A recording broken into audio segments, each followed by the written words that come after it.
ข่าวดีสปป.ลาวกำลังจะสร้างตั้งธนาคารคำภายในประเทศเพื่อต้านกับภัยเงินเฟ้อและจะส่งผลให้กับเงินกีบลาวกลับมาแข็งค่าได้อีกครั้ง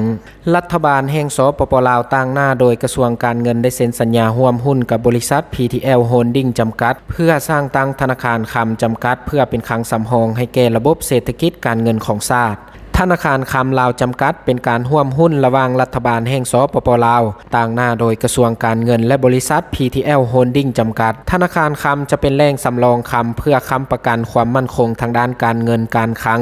ค้ำประกันเงินกีบให้อยู่ในระดับที่เสถียรภาพสร้างเสถียรภาพทางด้านเศรษฐกิจลาวให้มีประสิทธิภาพที่สูงขึ้นเป็นตลาดกลางในการแลกเปลี่ยนซื้อขายคำและแห่คำอยู่ในระดับพื้นภาคและสากลนอกจากนั้นธนาคารคำยังจะยกระดับการคุ้มครองและบริหารจัดการคำและแห่คำของสปป.ลาวให้ได้มาตรฐานและเป็นที่ยอมรับสามารถแข่งขันกับในตลาดสากลได้นอกจากนั้นธนาคารคำยังจะยกระดับการคุ้มครองและบริหารจัดการคำและแห่คำของสปป.ลาวให้ได้มาตรฐานเป็นที่ยอมรับและสามารถแข่งขันกับตลาดในสากลได้ธนาคารคำจะเปิดให้บริการในระยะทำอิฐภายในเดือนกันยายนนี้และจะเปิดให้บริการทุกๆผลิตภัณฑ์ภายในท้ายเดือนพฤศจิกายน 2024ผลิตภัณฑ์ต่างๆของธนาคารคำประกอบมีบัญชีคำสินเชื่อการกู้ยืมคำการยั่งยืนรับรองระดับมาตรฐานคุณภาพคำให้เป็นมาตรฐานสากล LBMA และการสร้างโฮงกั้นหลอมคำในวันที่ 7 เดือนสิงหาคม 2024ที่ผ่านมาได้มีการจัดพิธีเซ็นสัญญาร่วมหุ้นเพื่อสร้างตั้งธนาคารคำลาวจำกัดระหว่างรัฐบาลแห่งสปป.ลาวตั้งหน้าโดยกระทรวงการเงินและบริษัท PTL Holding จำกัดที่โรงแรมคาวพาซานครหลวงเวียงจันทร์การลงนามพิธีเซ็นสัญญาร่วมหุ้นในครั้งนี้มีขึ้นระหว่างท่านสันติภาพพรหมวิหารรัฐมนตรีกระทรวงการเงินและท่านจันทรสิทธิไทยประธานและผู้ก่อตั้งบริษัท PTL Holding จำกัดพร้อมด้วยแขกรับเชิญที่มีเกียรติและภาคส่วนที่เกี่ยวข้องเข้าร่วมอย่างฟดฟื้นพร้อมเพรียงในพิธีอันมีความหมายความสำคัญในครั้งนี้จุดประสงค์ของการจัดตั้งพิธีและเซ็นสัญญาร่วมหุ้นเพื่อสร้างตั้งธนาคารคำลาวจำกัดในครั้งนี้เป็นเพื่อแสดงให้เห็นถึงความร่วมมือระหว่างรัฐบาลและเอกชนเพื่อยั่งยืนถึงวัตถุประสงค์เดียวกันที่จะตั้งผันขยายแนวคิดวิสัยทัศน์ของพรรคและรัฐบาลแห่งสปป.ลาวว่าด้วยการสำรองความมั่นคงและสร้างเสถียรภาพทางด้านเศรษฐกิจของประเทศชาติของพวกเราผ่านการสร้างตั้งธนาคารคำลาวจำกัดที่สามารถปลดล็อกท่าแหงทางด้านการเงินการคลังสร้างความเข้มแข็งให้สกุลเงินกีบการระดมทุนและเสริมสร้างสภาพคล่องเพื่อเข้ามาหมุนไซสร้างสาพัฒนาให้มีอย่างประสิทธิภาพและประสิทธิผลและเกิดประโยชน์สูงสุดต่อกับระบบเศรษฐกิจภายในประเทศชาติลาวของพวกเราท่านสันติภาพได้กล่าวว่าธนาคารคำมีบทบาทสำคัญในระบบเศรษฐกิจโดยเฮ็ดหน้าที่สื่อกลางในการแลกเปลี่ยนคำซึ่งเป็นทรัพย์สินทางด้านการเงินอีกอันหนึ่งที่สามารถกำหนดมูลค่าของเงินในอดีตและในปัจจุบันการใช้คำเพื่อเป็นมาตรฐานในการแลกเปลี่ยนช่วยสร้างความมั่นคงทางด้านเศรษฐกิจเนื่องจากคำเป็นทรัพย์สินที่มีมูลค่าคงที่และสามารถผลิตได้ในปริมาณที่จำกัดปัจจุบันนี้คำยังมีบทบาทที่สำคัญถึงว่าเวียกงานในระบบเศรษฐกิจส่วนใหญ่จะบ่ได้ใช้คำเป็นมาตรฐานในการแลกเปลี่ยนแต่ทางด้านธนาคารกลางยังรักษาเป็นอีกส่วนหนึ่งของคลังสำรองเงินตราต่างประเทศซึ่งช่วยเสริมสร้างความเชื่อมั่นในระบบเศรษฐกิจการเงินและรักษาเสถียรภาพของเศรษฐกิจ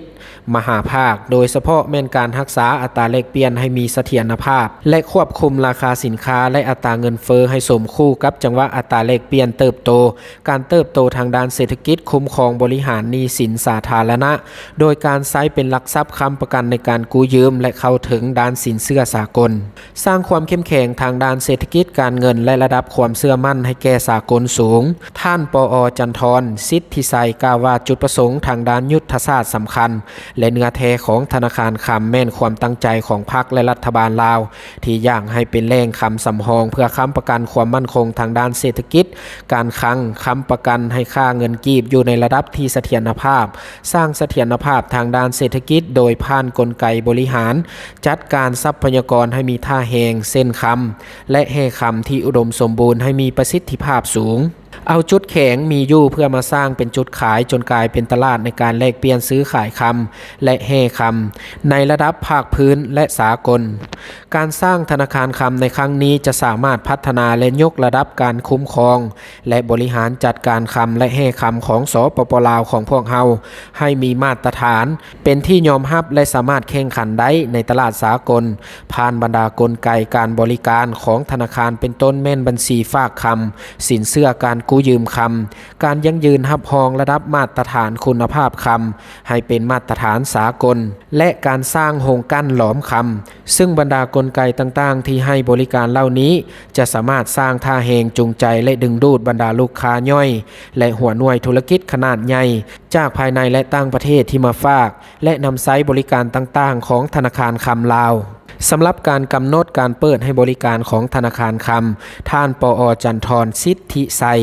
เปิดเผยว่าคาดว่าจะสามารถให้บริการธนาคารคำในระยะทำอิฐภายในท้ายเดือนกันยายน 2024 นี้และจะพร้อมให้บริการทุกๆผลิตภัณฑ์ภายในท้ายเดือนพฤศจิกายน 2024 สปป.ลาวเป็นหนึ่งประเทศที่อยู่อันดับต้นๆของโลกในด้านการขุดค้นและผลิตคำเป็นอันดับที่ 3 ของอาเซียนและอันดับที่ 6 ในทวีปอาซีผ่านการสำรวจเบื้องต้นซึ่งคาดคะเนว่ามีแห่คำที่ยังบ่ได้ขุดค้นประมาณ 500 หา 1,000 ต้นและหากได้รับการออกใบยั่งยืนบทรายงานซึ่งรับรองจากสากลโดยเฉพาะหน่วยงานศึกษาสำรวจบ่อแห่ที่เกี่ยวข้องแล้วนั้นจะสามารถตีมูลค่าเพิ่มทวีปริมาณคลังสำรองภายในประเทศได้ถึง 50 หา 76 ตรีดอลลาร์สหรัฐเพื่อเพิ่มสภาพคล่องทางด้านเศรษฐกิจและเป็นแรงทุนหอนเข้ามานำใช้ในการพัฒนาบรรดาโครงสร้างยุทธศาสตร์ด้านพื้นฐานโครงล่างกสิกรรมและอุตสาหกรรมที่สำคัญจำเป็นในการสร้างพื้นฐานที่เข้มแข็งและความมั่นคงให้แก่ระบบเศรษฐกิจของประเทศลาวเฮานั้นให้นับมือนับเจริญก้าวหน้า